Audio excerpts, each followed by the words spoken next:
Monsieur, bonjour et merci d'être de nouveau dans cette nouvelle vidéo.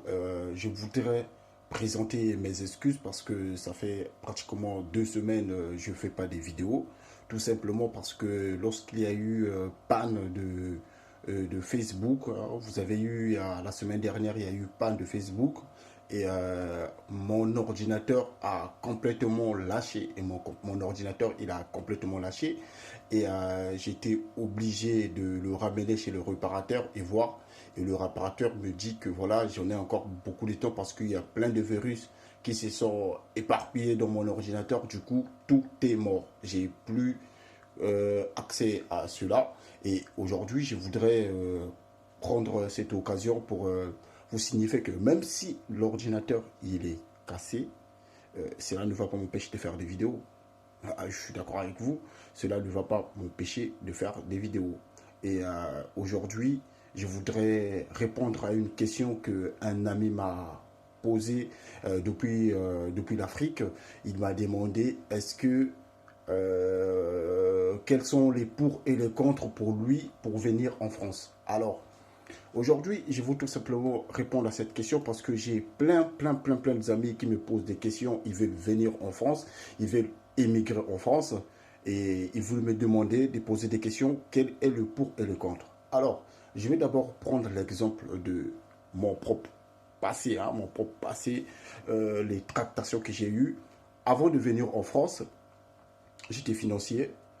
Je travaillais dans une entreprise où je suis rentré dans cette entreprise-là en tant que stagiaire. C'est-à-dire que j'étais stagiaire, je ne connaissais pas le boulot et ils m'ont embauché. Et lorsqu'ils m'ont embauché, ils ont commencé à me former au sein de cette entreprise.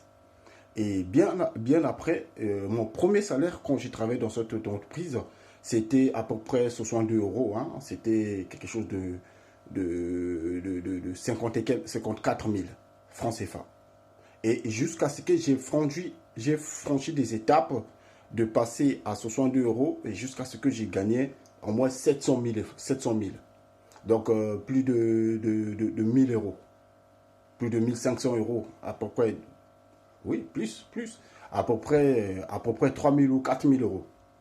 Et en ce moment-là, je me suis retrouvé avec un peu d'argent. J'ai commencé à faire des voyages à Port-Gentil. Je suis parti à Port-Gentil en République du Gabon.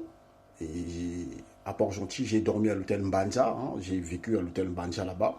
Et ça m'a permis d'aller aussi au Cameroun. Je prenais par exemple l'hélico au port de la base, au port de Total. Et je payais avec mon salaire.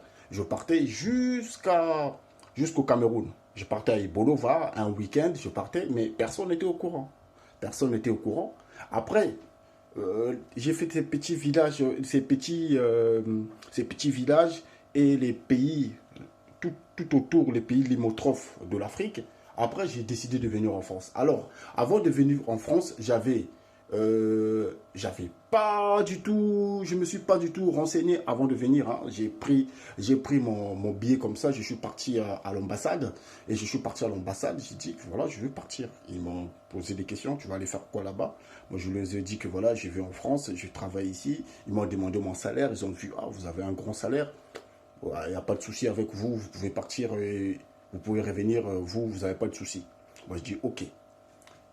J'ai laissé mon passeport au bout d'une semaine, j'ai eu le visa. Quand j'ai eu le visa, le voyage, j'ai eu le visa 4 mois à l'avance. Parce que mon voyage était programmé en juillet. Et je suis arrivé en septembre. Je suis arrivé en France en juin. Le 19 juin 2012. Et c'est là où j'ai commencé à voir une autre facette de la France. Parce que quand je suis arrivé, bah, j'étais tout simplement, j'étais touriste. Je suis passé de touriste, je suis passé à clandestin lorsque mon visa de touriste d'un mois s'est expiré. Je suis passé de touriste à clandestin. Alors, c'est tout simplement dire quoi? Que si aujourd'hui je veux répondre à mes amis qui veulent venir en France, tout simplement je vais vous dire de prendre un visa long séjour. Prenez un visa long séjour. remplissez tout simplement les conditions que l'ambassade vous demande. Parce que si vous ne le faites pas, ça sera très compliqué pour vous parce que moi, je l'ai vécu. J'ai passé 4 ans, je vous le répète, j'ai passé 4 ans sans papier, hein, clandestin en France. Donc, ma vie pendant les 4 ans-là, c'était la survie. C'était la survie et j'étais plus préoccupé par ma survie que de mes propres projets. Donc, j'avais complètement oublié tous mes projets que j'étais venu en France. Parce que, en ce moment-là, je voulais revenir en Afrique. Mes amis ont dit non, tu es arrivé en France, tu restes, tu te bats, ça te donnera un peu l'occasion de changer, de voir un peu ce qui se passe dans d'autres pays. Et moi, je les ai écoutés parce que eux, ils étaient là depuis 5 ans, depuis 10 ans. Je les ai écoutés.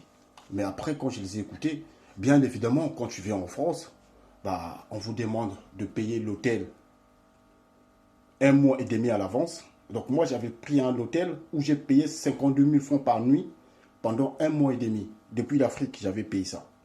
Et quand je suis venu, bien sûr, j'avais quelque chose de 3 à 4 millions en poche parce que je suis quelqu'un qui sait travailler l'argent. Donc depuis l'Afrique, j'ai touché déjà des sommes avec mon propre sueur. Je suis rentré dans une entreprise avec un salaire de 62 euros. Et je me suis sorti avec un salaire de 3 500 euros, 4 500 euros, ça dépendrait de moi. Si tous les samedis je pouvais bosser, bah, mon salaire il était plus. Je suis arrivé en France dans une situation où je me retrouve sans argent. Et tous les amis qui étaient aux alentours, ou qui me demandaient prête-moi 50 euros, 100 euros, prête-moi 10 euros, moi je les donnais. Après un moment, quand j'avais plus d'argent, bah, ce qui s'est passé, c'est que tous ces amis-là, ils ont disparu. Et je me suis retrouvé dans la vraie vie face à son destin en France. C'est là où j'ai découvert le labeur, le dur labeur. C'est là où j'ai fait des boulots. Voilà, j'ai fait des boulots, plusieurs boulots en même temps pour m'en sortir. Parce que je savais une chose en France. Il fallait que je puisse respecter les droits communs. Il fallait que je ne puisse pas frauder dans les transports. Et pour ne pas frauder à tout ça, il faut chercher un travail. Il faut chercher un travail. Alors moi, j'étais obligé de faire tout le travail que je pouvais voir. J'habitais à Aulnay-sous-Bois, hein, dans le 93.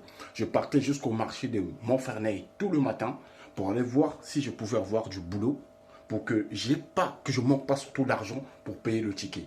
Donc, toi qui veux venir en France, la France, ça m'a... J'ai beaucoup regretté pendant que j'étais dans cette période de clandestinité là. Mais quand ça a été résolu, en ce moment-là, c'était une deuxième. Il fallait maintenant deuxième phase. Il fallait voir ce que je pouvais faire. J'ai commencé à m'instruire. Je suis reparti à l'école parce que c'était le but que j'étais venu en France. Moi, j'étais venu en France pour étudier. Mais j'ai passé beaucoup d'années à ne pas étudier parce que je n'avais pas prévu ça dans ma tête. Je n'avais pas prévu ça dans votre tête. Donc, vous venez en France, sachez que prenez un bon visa. Sinon, les gars, vous allez venir rencontrer le même système que moi, j'ai connu en France. Et bien évidemment, moi, j'ai essayé de vous dire toutes les vérités, pour que vous ne puissiez pas avoir... non, voilà, on est venu en France, des informations comme ça, les gens, ils ne les donnent pas. Mais moi... Je veux que la nouvelle génération ait l'habitude de dire des vérités de ce qui se passe en France et que tout le monde puisse savoir rester chez eux. Tu vois? Et moi, je vois aujourd'hui des frères africains, ils préfèrent traverser toute la Méditerranée, hein, traverser tout le désert pour aller laisser leur corps aux requins qui sont dans la Méditerranée. Alors qu'avec tout cet engouement que vous avez, avec toute cette force que vous avez, vous pouvez commencer à faire des jardins, vous allez vous nourrir. Moi, ça fait 1 an, je ne travaille pas. Ça fait 1 an, je ne fais rien. Mais j'ai envie de revenir en moi-même. Parce que je voulais me former. Donc, toi qui veux venir en France, réfléchis 2 fois. Prends toutes les informations. Si tu as encore des questions à poser, laisse-les moi dans les commentaires. Je ferai un plaisir de t'apporter un peu plus de clarté.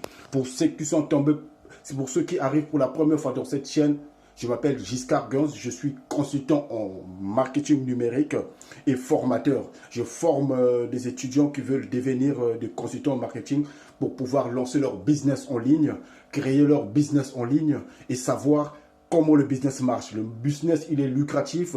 En 2020, le boom, la pandémie de 2020 a jeté un boom en France. Et ce gâteau-là, ça a généré des milliards. Et lesquels qui se sont partagés, c'est ceux qui ont des business en ligne, c'est les youtubeurs qui ont beaucoup de notoriété et tous les autres qui ont gagné cet argent-là. Donc toi, si tu me suis, tu veux booster ta carrière, tu veux booster ta vie, tu veux que tu prennes des décisions parce qu'aujourd'hui, il n'est pas trop tard de prendre des décisions. C'est maintenant que vous pouvez prendre des décisions parce que vous regardez, c'était la pandémie. Et la pandémie, pendant qu'on était en confinement, il y a une partie de la population qui gagnait l'argent en ligne. Ah oui, je vous le dis la vérité.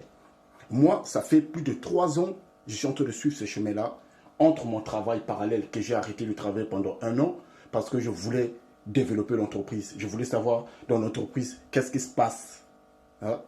Qu'est-ce qui se passe réellement. Je voulais suivre ce côté-là. Je ne voulais pas être un suiveur. Donc, toi qui veux venir en France, réfléchis 2 fois. Réfléchis 2 fois. Si moi, j'étais à ta place, j'avais des informations là, j'allais pas risquer de venir ici pour rester, me retrouver clandestin sans papier. Bah oui, même si je parlais français, ils s'en foutent. Ils s'en foutent. Donc, prends des bonnes décisions dans ta vie. Merci et bien des choses à tous.